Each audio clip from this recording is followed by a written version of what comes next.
carry around in here? Yeah.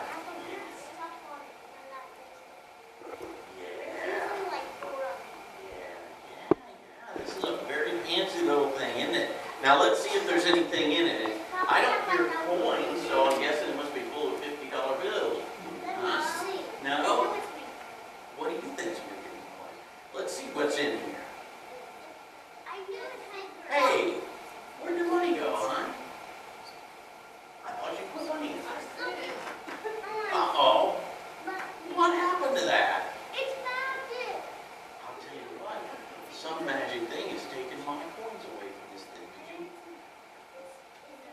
Well, there's no money. Well, does anybody have any money you want to donate to the cause? You got money? How about some? Oh, you got it all at home. Okay. All right. I had $2 that I spent it. Well, that won't ruin my story too much. Here, Sarah, let me have it. Let me have it. The story today that is a story from one of Jesus' stories. It comes from Mark chapter 12, and this is where his disciples said, and what they had observed was there was a woman who would come into the place in the temple where people put money into the treasury. They put their offerings in. And she was one of the line of many people, some who were very well off and some who didn't have anything. Many people were dropping in large sums of money. She came up to the treasury box and she put in 2 little coins. I mean, these little coins had less value than any of our pennies. And you know what Jesus said? He said, I tell you the truth, this poor widow has put more money into the treasury than all the others. They gave out of their wealth, but she, out of her poverty, put in everything, all she had to live on. So when is the time to give the big gift?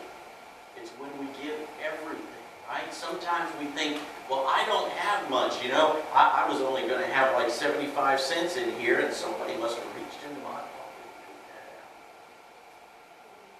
out. Yeah, they needed it worse than I did. But even 75 cents can make a big difference. Now let me tell you a neat little story. One morning, and this is a story of a little girl named Hattie. One Sunday morning, the pastor of a church went outside to find a group of children who were unable to get in to go to Sunday school because the building was too crowded. And one of those children was a 6-year-old named Hattie. When the pastor saw her, he lifted her up in his arms, put her on his shoulder, and carried her into the church where he found a place for her to sit in the Sunday school class. The next morning, as he walked to church, the pastor saw Hattie again and stopped to talk to her. He told her that he hoped that someday the church would be able to find a building that was large enough so that there'd be room for all the children who wanted to attend. Well, 2 years later, little Hattie died, and the pastor was asked to preach the funeral. After the service, Hattie's mother handed the pastor a small purse. It might not have been much bigger than this, but it contains 57 cents. And she told him that Hattie had been saving her pennies to help the church build a new building for the Sunday school. And the pastor took this 57 cents back to his church and told the people about that little girl who'd been saving her pennies to help them build a brand new Sunday school building. And the people were so inspired by Hattie's gift that they gave faithfully until they did build that wonderful building. And it had room for everyone. Aren't you glad we have room for everyone who wants to come here today? Yeah, no, we can never have too much room. And I bet you Jesus would say that Hattie gave more than anyone, even though her gift might have been the smallest, she gave more than anyone to make sure that project would go forward. Now I have another illustration with me today. What do we have here? Do you know what this? Yeah, this is a shoebox that someone has brought in as part of our Operation Christmas Child project. And this is going to be a project that you're going to be working on very soon, today, right, huh? And we're not going to open these because these have been lovingly put together for someone probably very, very far away from us. And we might think,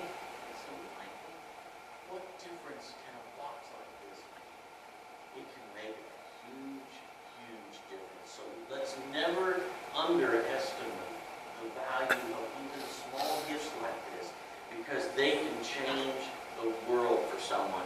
And I want to give each and every one of you one of these neat fold-out posters, brochures, that tells you exactly where your shoebox will go from start to finish. All right? If you can't read it, have one of your folks read that, and give thanks as you do, as you hang it up maybe in your room, and let God remind you that we're making a big difference with many small gifts, all right? Let's join together in prayer. Join hands. Keep that in your hand. Join hands. Lord Jesus, we thank you for the power of our gifts when we bring them together for your glory. Bless these gifts that we bring to you, your name, to bless others in this world. Amen. All right, now I don't want to forget what's next on the stepstones of today's worship, and I think it's for you to sing a song. So I can't wait to hear what you've got prepared for us. I'll tell you what, why don't you hand me your flyers, and I'll give them back to you when you're done singing. Okay, sir? Okay. I'll take you till you're done. So are you done? Is she singing? Okay. Here, Andy, you go. You take that over to your mom.